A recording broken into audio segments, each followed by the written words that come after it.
করছে, তাকে ছেড়ে দেওয়ার জন্য আকুতি মিনতি করছে তাকে ছাড়ার জন্য। ছেড়ে দাও জাঙ্কুক, আমাকে আমাকে স্বাধীনভাবে বাঁচতে দাও। আমি তোমার কি ক্ষতি করেছি বলো? যেতে দাও আমাকে, আমাকে স্বাধীনভাবে বাঁচতে দাও। আমাকে এভাবে বেঁধে রেখো না জাঙ্কুক। এর চেয়ে ভালো আমার মৃত্যু হয়ে গেল। আমি তোমার মতো সাইকোর সাথে থাকতে চাই না, যেতে দাও। আর কোনো কথা না, অনেক কথা বলেছ। আর একটা শব্দ দিয়ে তুমি তোমার মুখ থেকে বের করো আমার বিরুদ্ধে, তাহলে আমি তোমাকে স্টোর রুমে অন্ধকারে আটকে রাখবো। আমাকে যদি আরেকবার তুমি সাইকো বলো, তাহলে তোমাকে আমি ছাড়বো না। কেন জানো না আমি তোমার জন্য কতটা পাগল? বুঝতে পারো না? এতদিনে কি বুঝতে পারোনি? হ্যাঁ, তোমাকে আমি সব কিছু দিচ্ছি, খাবার, ড্রেস, এভরিথিং, সব সুখ দিচ্ছি, আমার সুখ। তাহলে কেন বারবার আমার কাছ থেকে মুক্তি পাওয়ার জন্য আকুতি মিনতি করো? ভালো লাগে না আমার। হ্যাঁ, এটা ঠিক যে তুমি আমাকে সব কিছু দিচ্ছ, সব কিছু ইচ্ছে পূরণ করছো, বাট এভাবে আটকে রেখে কিভাবে শান্তি পাই? মনে শান্তি নেই, সুখ নেই আমার জীবনে। তোমার সাথে, তোমার মতো একটা সাইকোর সাথে আমার কোনো সুখ নেই। তুমি আমাকে বলো যে তুমি আমাকে ভালোবাসো। ভালোবাসা এভাবে আটকে রেখে হয় না জাঙ্কুক।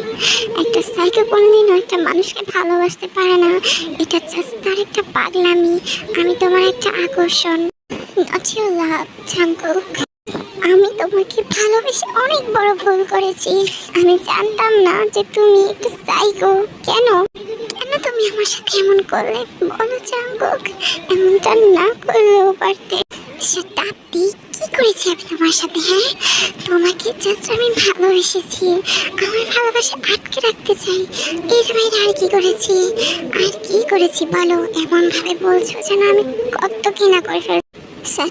জাঙ্কুক, এরকম ভাব করো না যেন তুমি ইনোসেন্ট। তুমি কি করেছো তুমি জানো না? তুমি তুমি আমাকে গ্র্যান্ডমাকে হত্যা করেছো। আমার গ্র্যান্ডমাকে তুমি মেরে ফেলেছো জাস্ট বিকজ আমি তোমার হতে চাইছিলাম না। তোমার সাইকোনেসের কারণে আমি তোমার সাথে বিয়ে করতে চাইছিলাম না, তোমার সাথে ব্রেকআপ করতে চাইছিলাম। হ্যাঁ, এটা ঠিক বলেছো যে আমি তোমাকে পাওয়ার জন্য তোমাকে ব্ল্যাকমেল করেছিলাম তোমার গ্র্যান্ডমার মাধ্যমে, বাট ইউ আর রং। আমি তোমার গ্র্যান্ডমাকে খুন করিনি। উনি কমায় থাকার কারণে ব্রেন স্ট্রোক করে মারা গিয়েছে। তুমি কেন আমাকে দুষছ বলো? আমি কিচ্ছু জানতে চাই না, আমি কিচ্ছু শুনতে চাই না। জাস্ট তুমি আমাকে ছেড়ে দাও প্লিজ জাঙ্কুক। আমাকে যেতে দাও, ছেড়ে দাও আমাকে, আমি মুক্তি পেতে চাই। জাঙ্কুকের গলা জোরে চিপে ধরে বলে, জাস্ট শাট আপ। অনেকক্ষণ ধরে শুনছি, বেশি লাই বেড়ে গিয়েছে না? এখন তোমার পানিশমেন্ট পাওয়ার সময় এসে গিয়েছে। অনেকক্ষণ ধরে সহ্য করছি তোমার এসব drama. Stop it, let's do it baby. এখন তোমাকে পানিশ করতে হবে অনেক হার্ডভাবে। আর you know my punishment is so good. No Jungkook, please তুমি আমার সাথে এখন কিছু করো না, প্লিজ না।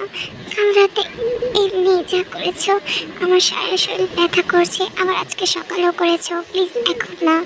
তুমি যদি দিনে 2-3 বার আমার সাথে এরকম করো, আমি কীভাবে বেঁচে থাকবো বলো? এর চেয়ে ভালো আমাকে মেরেই ফেলো। এখন এসব করো না, আমি সহ্য করতে পারবো না।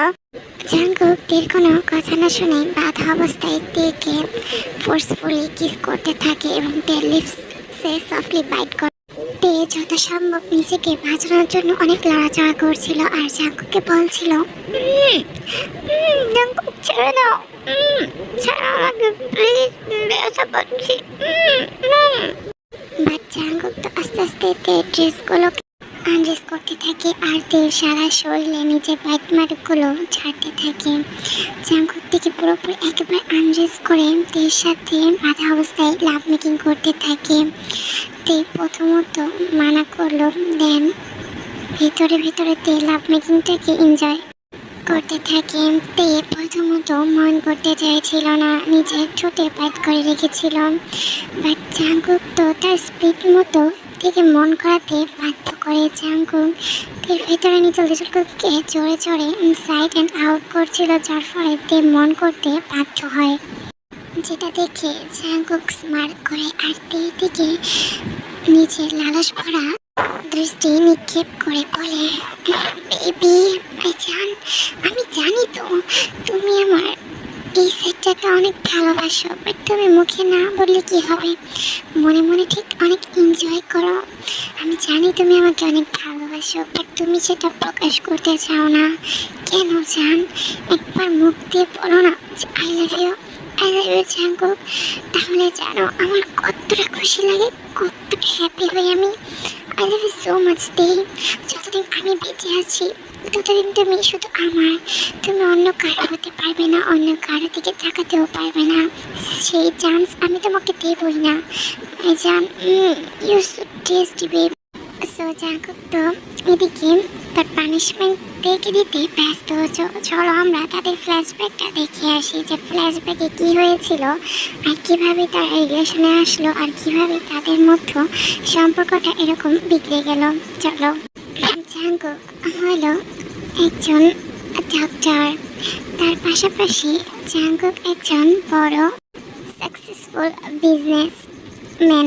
জাঙ্কুক হলো একজন ডিজাইনার, তার পাশাপাশি সে অনেক ব্র্যান্ডকেও প্রমোট করে। তো সব মিলিয়ে জাঙ্কুকের লাইফটা ভালোই কাটছিল। জাঙ্কুক দৈনিকের মতোই ঠিক টাইমে বিকেলে তার কেবিনে বসে রোগীদের দেখছিল। তখনই তার কেবিনে একটা মেয়ে একটা বৃদ্ধ মহিলাকে নিয়ে আসে।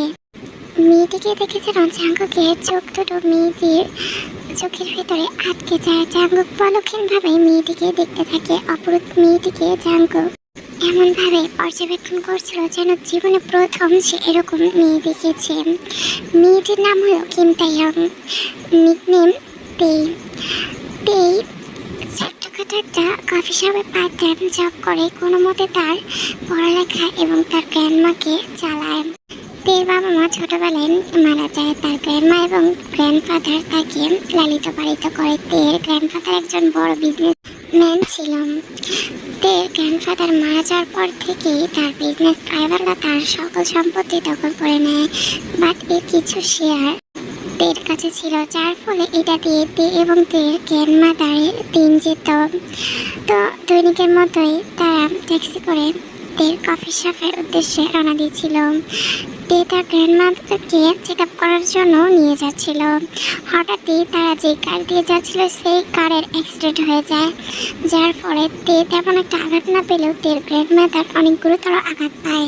তাই না পেরে তে পাশের একটা ক্লিনিকে চলে আসে, যেখানে জাঙ্কুক ছিল। তে দ্রুত আর হাসপাতালে থাকা নার্সদেরকে ডাকতে থাকে। নার্সরা এসে তের গ্র্যান্ডমাদারকে ইমার্জেন্সি ওটিতে নিয়ে যাওয়া হয়। তারপর থেকে এভাবে দিন যেতে থাকে। জাঙ্কুক থেকে অনেকভাবেই সাহায্য করছিল এবং তের গ্র্যান্ডমাদারেরও অনেক খেয়াল রাখছিল। এক পর্যায়ে তারা দুজনে প্রেমে পড়ে যায়। তাদের মাঝখানে রিলেশনশিপ শুরু হয়। প্রথম দিক দিয়েও তে জাঙ্কুকের সাইকোনেসটাকে দেখতে পায়নি, কিন্তু ধীরে ধীরে তাদের রিলেশন যত পুরনো হচ্ছিল জাঙ্কুকের প্রতি ততটা অবসেস হচ্ছিল। তে সেটা বুঝতে পারছিল, বাট জাঙ্কুককে কিছুই বলছিল না। একদিন জাঙ্কুক এরকম একটা কাণ্ড করে বসে যেটাতে তের মাথা হেল হয়ে যায়। তের ক্লোজ ফ্রেন্ড হিয়নো তের সাথে প্রায় আসতো দেখা করতে, তের গ্র্যান্ডমাদারকে দেখতে এবং তের খেয়াল রাখতে, যেটা জাঙ্কুক একদমই সহ্য করতে পারতো না।